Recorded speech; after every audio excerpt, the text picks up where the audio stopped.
Good afternoon, ladies and gentlemen, and let me express a great honor to be here and to present this kind of a topic. And even so, I came a little bit from more technical area, a technical and operational area from military university. We are dealing with autonomous systems, robotics, this kind of stuff. Also, we are trying to develop the algorithms which help, or which should help our strategists to develop better rational reasoning within this area. The dual-use technology or dual-use aspects was relatively underestimated within the military, even in our domain, and I really appreciate the topic because we learn a lot, or especially me, I learn a lot within the consolidation of the article on that topic, because actually I didn't think in advance how the correlation of a highly technological battlefield and or a technological world, how it converged to a dual use, and how probably the future will look like. So when we look at this topic, dual use and technology evolvement, technological battlefield and so on, and look at the principles of dual use, it actually always be here, but seriously, it was probably mentioned during the second part of the previous century. Yeah, so we could think that the dual use is always present, or always present, but actually the perception of that issue and the convergence to let's say maybe one common stream, even for military and dual use or civilian, probably will come, and it's still emerging on the field. In terms of a technological battlefield, there were the subtle presentation about the involvement, investment in military and so on. And mainly when we look at the contemporary asset we are trying to acquire within our armies, and what how we look forward within, let's say, decade, we still look in terms of 80s or beginning of millennium. We are still acquiring an old technology. When we look at the situation, what's already here within technology evolvement and within technological actually options or opportunities, there is apparent that the future battlefield will dramatically different to a contemporary perception or contemporary situation within Ukraine. And actually even involvement of Ukraine is showing us the ways or points how the battlefield will evolve. And we need to understand that the technology is actually here. So it could be very naive to think that it will not happen, because mainly it's based on a pragmatic principles which are highly, deeply integrated within human genome. So there is a high probability that it will happen because of these principles. Will happen as well, or is prevalent or is present as well. When we look at the topics and areas which will cover the future battlefield and the dual-use aspects, topics, they are presented on a slide, and I will not repeat it again, from automated, AI-driven warfare, digital front lines, and so on. But this is the natural area. A lot of studies and materials is talking about that, and it's actually nothing new.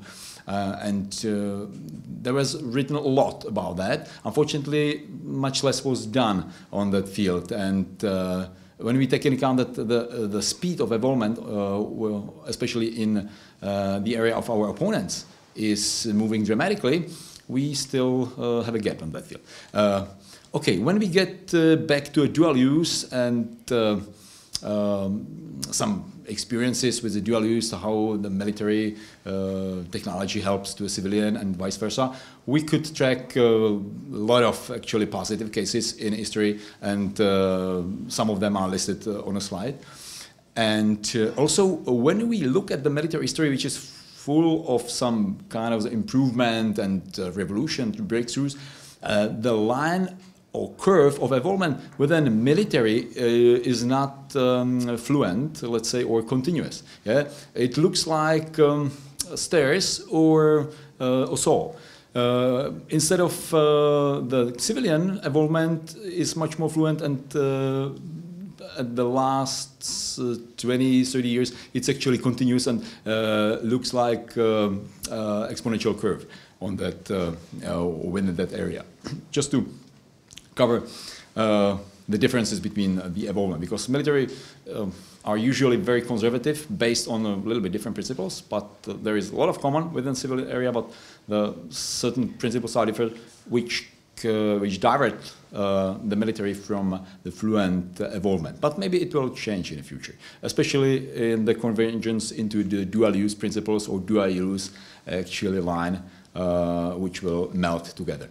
When we look at the developments in NATO, actually brief overview or points are highlighted on a slide. And I remember many of these events which are mentioned there, especially year 2010 or around the 2010 when NATO starts to seriously think about autonomous systems, advanced technology, and so on, and run certain activities linked with that. Even so, by these times it was a very boundary issue, but these activities actually were revolutionary in terms of paying attention to that. Much broader attention or much higher attention actually NATO paid to that affairs, especially in terms of autonomy, robotics, in the NATO summit 2018 actually, because of the technological involvement in China and Russia actually press NATO to do something within a very conservative way of involvement.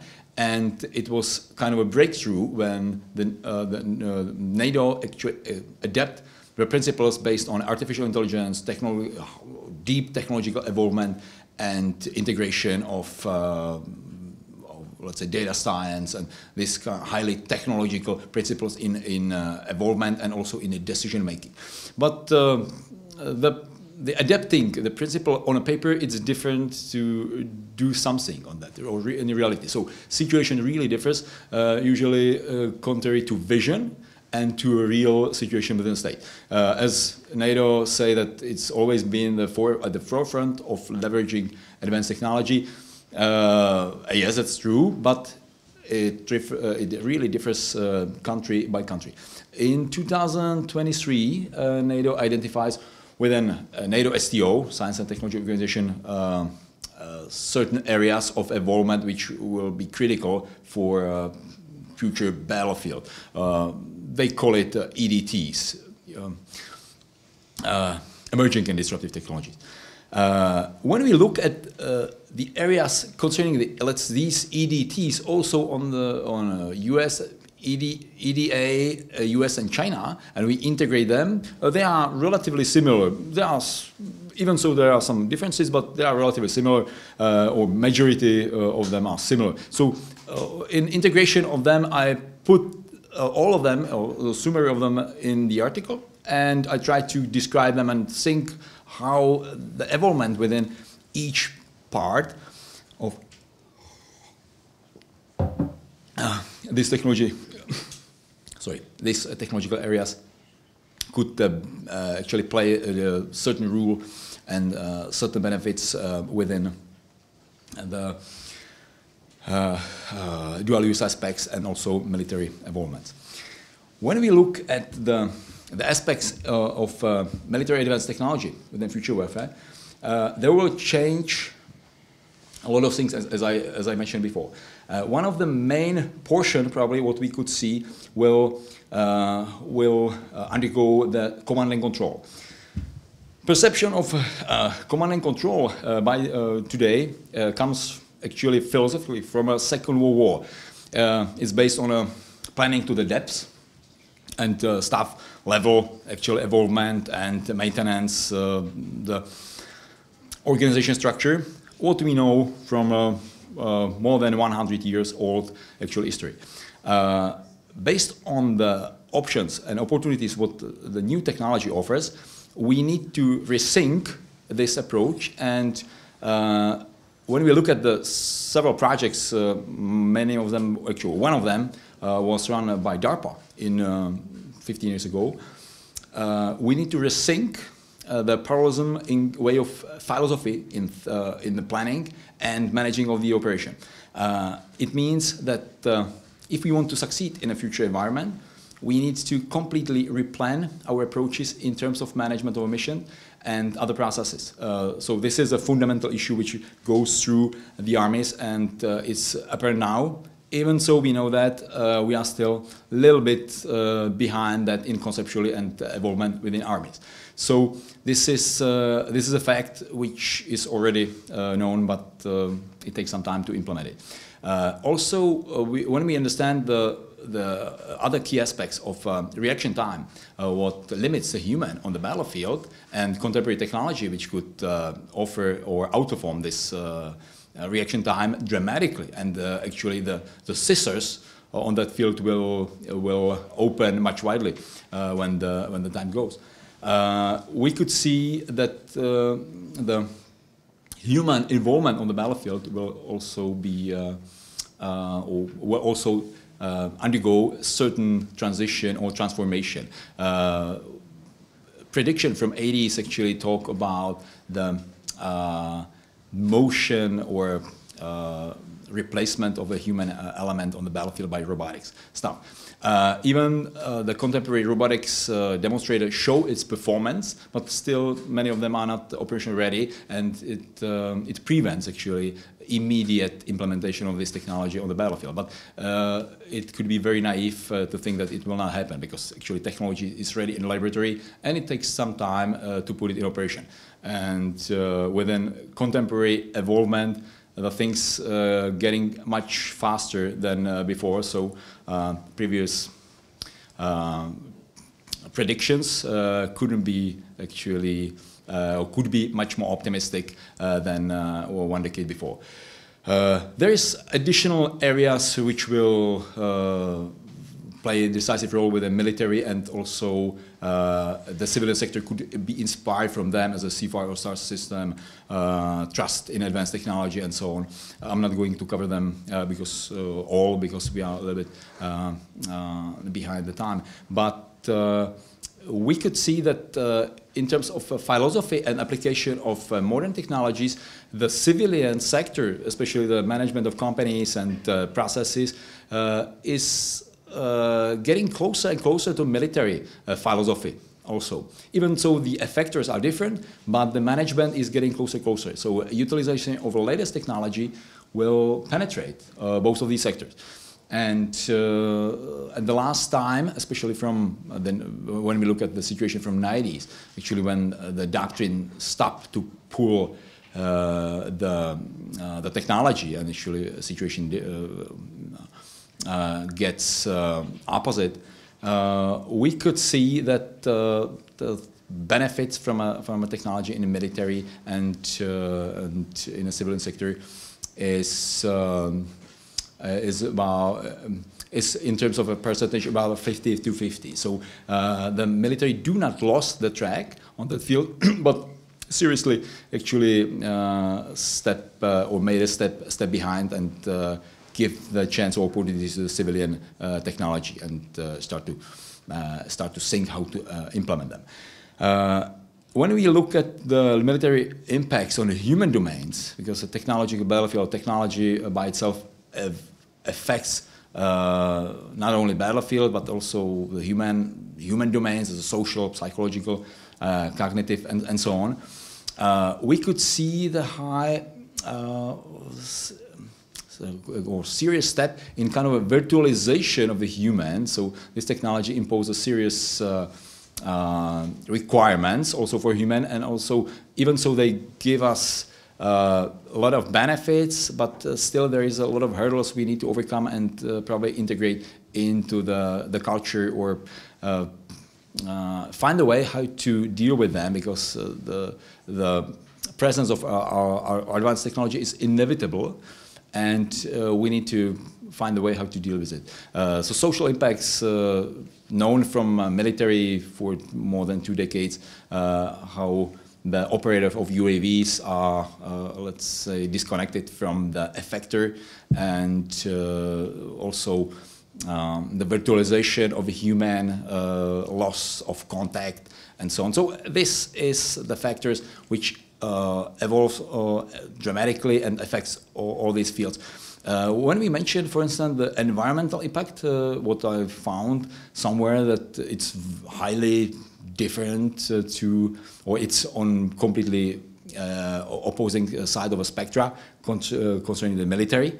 But some militaries are taking account environmental impact, and apparently this is something what probably maybe evolve broader within European maybe Union and the other. Also, when we look at this political impact in terms of advanced technology, usually statistically evaluated, usually the advanced army are the part of powerful states or possessed by powerful states, and more advanced army, more political impact you have. So there is some relation between that, and this could be a kind of encouragement for the states to invest into the military and become powerful on that field.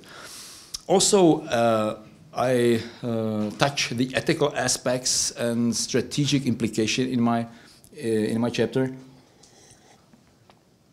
which is a very complicated issue, and I remember the initial conferences about lethal autonomous weapons in Geneva about 2013, and it was a great surprise for me how some naive ideas could affect a lot of people, and how lack of rationalism within that area could exist. And when we look at the evolvement of that, a lot of ethical experts is getting back with the intention to ban everything and deeply respect all criteria which could have something common with ethical rules, because ethic is something what we could hardly logical prove, or what we could hardly logical encapsulate. So it's kind of rules which comes from our society, from our philosophy, and it's up to us how we will adapt these rules. And also there is a lot of unsolved concerns or uncertainty within the application of ethical rules to advanced technology and so on. So I remember that the community, mainly biologic, was driven by emotion, and they gather vast amount of people who feel the same issue, and this created relatively huge power, which could be very influencing also on a management or a government side. But I was surprised by lack of rationalism within that area. And I think we should get back in that area even when we will set up some ethical aspects and strategic implication.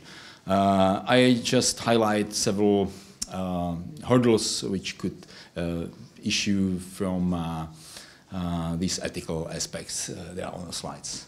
Yeah. One of the probably most important is the innovation slowdown. We need to be careful, especially in these times. And also enforcement of these challenges, how you could enforce, if you reach an agreement about something, how you could widely enforce that, because if you do not do that, usually it lost the sense to do that. When we look at the short and mid-term future uncertainty, there is also the part in my chapter about that. Those who are watching the technology evolvement, it's fully sufficient to look at the internet. We could see the dramatic pace, increasing pace of revolutionary steps, what's happening.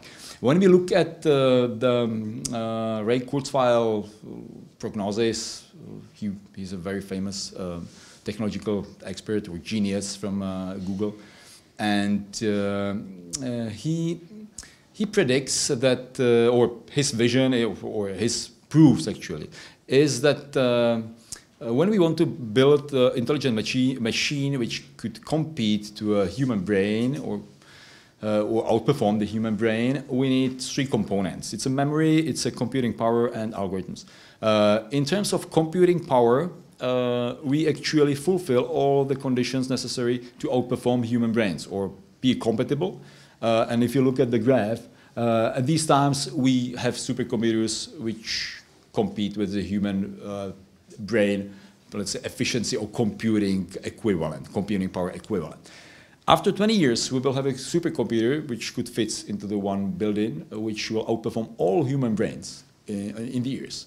So it's a supercomputing power which introduce enormous capabilities in terms of computing power. But if you want to build an intelligent machine, you need also another component, it's algorithms. Algorithms driven by artificial intelligence. One of the most challenging probably on that field, and computing power is driven by Moore's law. Moore's law tells that every 18 months the computing power doubles to a previous stage. Density of the transistors and so on is double. So, and it's valid since 60s.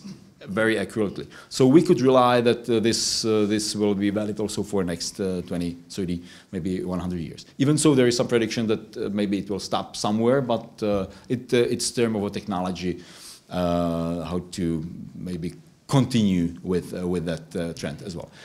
In terms of algorithms, when we look at the AI efficiency or performance, there is a clear statistics that the AI in certain areas is much more faster, is evolving much more faster than Moore's law, from 5 to 100 times. So it means that it will very quickly get into the intersection with the performance of a hardware, and at these times a lot of AI machine or AI-driven algorithms could outperform a human in a lot of activities. We could imagine then within this speed the potential singularity when the machines will understand themselves and will completely outperform the human could be very close. Yeah? Today's the machines or AI could pass the lawyer's exam, could pass the lot of actually problems or the tests which we couldn't imagine 10 years ago that these machines could do that. So there is something what's happening on that field, and definitely it will impact seriously military and civilian resort. And when it will happen, it's highly unknown or it's a highly unpredictable what will happen after. Yeah. So it's the point of a singularity is a critical stage where nobody knows what will happen after. So this is something what I need to what I want to mention, that in that field there is only a very short time where you could expect what will happen and also plan. In terms of recommendation for strategic policymakers and so on, based on our experiences, there are several points I need to highlight. One of the most important is a continuous evolvement, which also was mentioned here. If you are focusing on something and there is a gap of evolvement, development, investment, it's destructive for the community and this way of development. So this is the steps. If every good manager or a clever manager could maintain, it gives him an option or opportunity to move forward. In conclusion, there are a lot of points. I'm not going to mention all of them. In any case, the first one is probably one of the key what we need to pursue, and the history told us that the difference of advancement within militaries is creating the winner. So how much we will be in advance in our technology, which the opponent couldn't, let's say, which could outperform by the outnumbering or utilizing kind of a terrain or something. This is the key actually advancement, or it's a key status. So be further than the opponent, he couldn't, let's say, react or fill this gap by other means. We need to also understand that fundamental nature of warfare will be driven by operational effectiveness, and we could see on a contemporary battlefield that old-fashioned technology, which could be outperformed by a cheap, small system, commercial drones, it indicates something for future. It means that it will reshape, or definitely the military thinking, or is reshaping actually, and the future of warfare probably for the next decade will be about the swarm of drones, the very cheap systems, which could be easily, very quickly produced, maybe on the battlefield, which could react immediately on the situation on the battlefield and technical situation of opponent. What we know from Ukraine, they need to change displacement of sensors, for instance, or construction within several days, just to react on the opponent's technology or approaches. So this is something what will change the mindset, also probably war economy and the armies by itself. Same as artificial intelligence, agility for rapid countermeasures, this will speed up actual evolvement because the development of the army is usually dependent on the evolvement on the opponent side. So when the opponent introduces something, friendly forces are forced to react, and these differences and this reaction actually create the pace of evolvement. If the opponent do nothing, there is no pressure to do something or to improve something as well. Quantum computing, space-based capabilities, hypersonic, cyber domain, and so on. It's apparent, and probably the last point is the most important, and the conservatism of the armies and the thinking slows down the ability to respond and of technological evolvement. So this is something what really could cause a lethal repercussions. So the future probably is mainly about open-minded, more rational, more technological, and more, let's say, mathematical way of optimization in terms of building the armies or development of the armies, and the contemporary planning procedures of a force development probably will not lead us to this stage. So we will need to use certain advanced simulators, which will show us the way how the future battlefield will look like, and to react to this situation instead of react to a situation where we think that we would like to see or we would like to deal with. Thank you for attention.